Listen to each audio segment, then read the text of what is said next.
नमस्कार। आपका अखबार के इस अंक में आपका स्वागत है। मैं हूं प्रदीप सिंह। कहते हैं झूठ के पाँव नहीं होते और सच को आप लाख छिपाने की कोशिश करें, लाख पर्दे में रखने की कोशिश करें, वो कहीं ना कहीं से रास्ता बनाकर निकल ही आता है। तो अरविंद केजरीवाल और उनकी पार्टी का झूठ पकड़ा गया है। आप देख रहे होंगे कि पिछले लगभग एक हफ्ते 10 दिन से लगातार आम आदमी पार्टी का एक के बाद एक नेता प्रेस कॉन्फ्रेंस कर रहा है और इस बात को मुद्दा बनाया जा रहा है कि अरविंद केजरीवाल को तिहाड़ जेल में मारने का षड्यंत्र हो रहा है, साजिश हो रही है। और उनको जो है वो डायबिटिक पेशेंट है, लंबे समय से हैं, लंबे समय से इंसुलिन लेते हैं, लेकिन उनको जेल प्रशासन इंसुलिन नहीं दे रहा है। एक बार फिर स्पष्ट कर दूं, तिहाड़ जेल का प्रशासन दिल्ली सरकार के अंतर्गत आता है, उसमें केंद्र सरकार का कोई हस्तक्षेप नहीं है। लेकिन फिर भी ऐसा संभव हो सकता है कि जेल प्रशासन अगर अरविंद केजरीवाल इंसुलिन लेते हों तो उनको इंसुलिन न लेने दे। मालूम है जेल प्रशासन को कि इस केस पर हाई कोर्ट और सुप्रीम कोर्ट दोनों की नज़र है। लेकिन थोड़ा तथ्यों की बात कर लेते हैं। जेल प्रशासन ने, तिहाड़ जेल प्रशासन ने एक रिपोर्ट भेजी है दिल्ली के लेफ्टिनेंट गवर्नर को, और उस रिपोर्ट से अरविंद केजरीवाल का झूठ जो है पूरी तरह से उसका पर्दाफाश हो जाता है। पहली बात तो उस रिपोर्ट में ये कहा गया है कि अरविंद केजरीवाल गिरफ्तार होने से कई महीने पहले से अपने निजी डॉक्टर, जो तेलंगाना का कोई डॉक्टर है, उसकी सलाह पर इंसुलिन बंद करने का ट्रीटमेंट करा रहे थे और इंसुलिन नहीं ले रहे थे। उन्होंने खुद ही अपनी स्वेच्छा से इंसुलिन कई महीने पहले से बंद कर रखी थी। तो ये कहना कि वो रोज़ लेते थे और बताया जा रहा है कि 50 यूनिट लेते थे, उनको लेने नहीं दिया जा रहा, इसलिए उनका शुगर लेवल बढ़ रहा है और शुगर लेवल बढ़ाकर जो है उनको जान से मारने की साजिश हो रही है। ये सब बातें जो है वो कपोल कल्पित साबित हो रही हैं। और उस रिपोर्ट में ये भी कहा गया है कि 10 और 15 अप्रैल को मेडिसिन के विशेषज्ञों की टीम ने उनकी जांच की और उसके बाद ये तय हुआ, उनको जो है रेकमेंड किया गया कि आप शुगर को कंट्रोल करने के लिए दवाएं लीजिए। उनको इंसुलिन न तो रेकमेंड की गई थी, न वो इंसुलिन ले रहे थे। इसलिए इंसुलिन न देने का ये जो आरोप है ये सरासर झूठा है। तो इंसुलिन नहीं ले रहे हैं, लेकिन अब आप देखिए किस तरह का खेल कर रहे हैं आम आदमी पार्टी के नेता।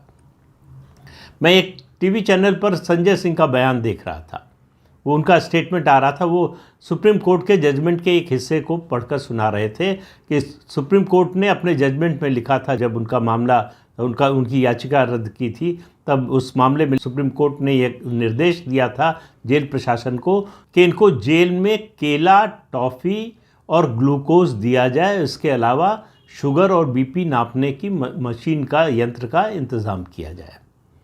अब वो कह रहे थे, सुप्रीम कोर्ट कह रहा है कि केला और ग्लूकोज दिया जाए, टॉफ़ी दी जाए, और जेल प्रशासन कौन है, कैसे तय कर सकता है। तो उन्होंने सीधे नहीं कहा, लेकिन ये इसका जवाब था कि उनके घर से ही आम और मिठाई आ रही है, जिसकी वजह से वो घर का खाना खा रहे हैं, जिसकी वजह से उनका शुगर लेवल अगर बढ़ रहा है तो घर के खाने की वजह से, घर के खाने में जो आ रहा है।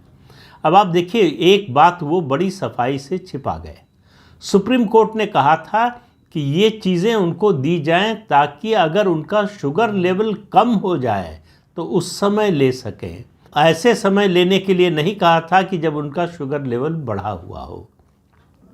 तो इससे, इस पूरी कोशिश से अब एक सवाल और उठाया जा रहा है कि ईडी को अरविंद केजरीवाल की सेहत, उनके ट्रीटमेंट और उनकी दवाइयों से क्या मतलब। ईडी अपने केस की जांच कर रही है, शराब घोटाले की जांच कर रही है, उसकी जांच करे, तथ्य जुटाए, मुकदमा चलाए। बात तो बिल्कुल ठीक है, ईडी को जो है उनके स्वास्थ्य से कोई मतलब नहीं होना चाहिए। लेकिन ईडी को मतलब होगा अगर अरविंद केजरीवाल मेडिकल ग्राउंड पर बेल लेने की कोशिश करेंगे, ईडी उनके बेल का विरोध करेगी, तो उसको जानकारी होनी चाहिए कि किस आधार पर वो बेल लेने की या ज़मानत लेने की कोशिश करेंगे। और अरविंद केजरीवाल, जैसा मैंने पिछले वीडियो में कहा था, आधार तैयार कर रहे हैं मेडिकल ग्राउंड पर ज़मानत का। तो ऐसे में ईडी के लिए ये जानना ज़रूरी है कि अरविंद केजरीवाल असल में क्या मेडिसिन ले रहे हैं, क्या उनको खाने में क्या दिया जा रहा है। ये जेल प्रशासन से लिखित में चिट्ठी भेजकर जो है वो ईडी ने मांगा था। ये कोई चोरी छुपे जो है जानकारी इकट्ठा की हो, ऐसा नहीं है। ये सब कुछ ऑफिशियल चैनल के थ्रू हुआ है। और एलजी के पास जो रिपोर्ट आई है उसने अरविंद केजरीवाल और उनकी पूरी पार्टी का जो झूठ है उसको उजागर कर दिया है। अब सवाल यह है कि ये सब हो क्यों रहा है। आपको मैं पहले भी बता चुका हूँ, फिर बता रहा हूँ, अरविंद केजरीवाल के पास अब रास्ते उनके लिए विकल्प बंद होते जा रहे हैं। उनको ये बात अब समझ में आ गई। देखिए, पहले वो बहुत चालाकी करने की कोशिश कर रहे थे, और बहुत चालाकी करने की जो कोशिश करता है वो अंत में बहुत बुरी तरह फंसता है। वही अरविंद केजरीवाल के साथ हो रहा है। उनको जब ईडी समन भेज रही थी तो वो ईडी के समन को लीगली चैलेंज कर रहे थे, उसकी लीगल वैलिडिटी और कॉन्स्टिट्यूशनल वैलिडिटी पर सवाल उठा रहे थे। उनको लग रहा था कि बहुत चालाकी का काम कर रहे हैं। उनको लग रहा था कि टाइम बाई करो, समय बिताओ, जिससे चुनाव की अधिसूचना जारी हो जाए। चुनाव की अधिसूचना एक बार जारी होने के बाद बीजेपी गिरफ्तार करने की हिम्मत नहीं करेगी, क्योंकि उसको डर लगेगा कि इसका जो है बैकलैश हो सकता है।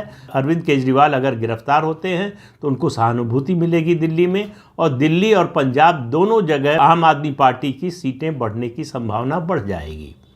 ये उनकी ये योजना थी। उनको अंदाज़ा नहीं था कि केंद्र सरकार इस तरह की चीज़ों से डरने वाली नहीं है। भ्रष्टाचार के खिलाफ जो अभियान चल रहा है, वो जो प्रधानमंत्री ने बात कही कि हम अपने राजनीतिक नुकसान की कीमत पर भी इस अभियान को चलाते रहेंगे, रोकेंगे नहीं। तो चुनाव की अधिसूचना जारी होने के बाद आखिर जब 9 समन पर नहीं आए, कुल मिलाकर 9 समन अक्टूबर से भेजे गए थे, लगातार भेजे जा रहे थे, अरविंद केजरीवाल पेश नहीं हुए, तो 10वां समन लेकर ईडी उनके घर पहुंची और उनसे पूछताछ की। उसके बाद उनकी गिरफ्तारी हो गई।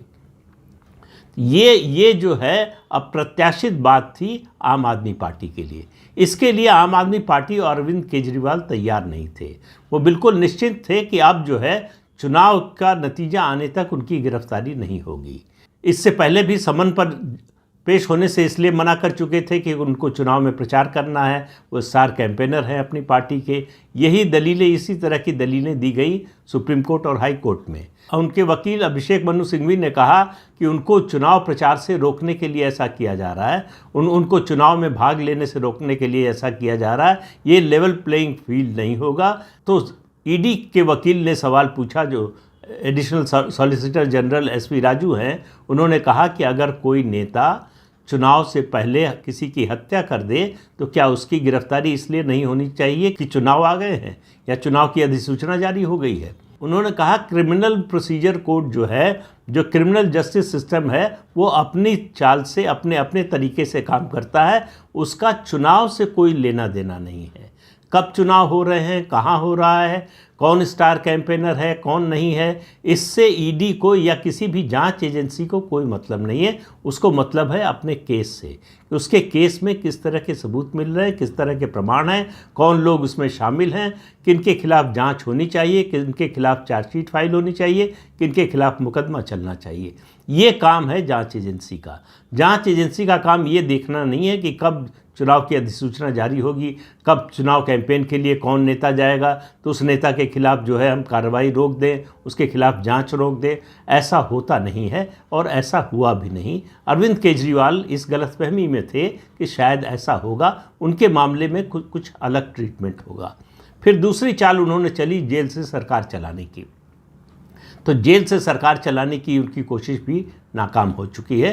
उसमें उनको कोई सफलता नहीं मिली है। उनको सिर्फ एक मामले में अभी तक सफलता मिली है, और वो भी बाय डिफ़ॉल्ट कह सकते हैं कि कानून उस मामले में, संविधान उस मामले में खामोश है कि वो दिल्ली के मुख्यमंत्री बने हुए हैं।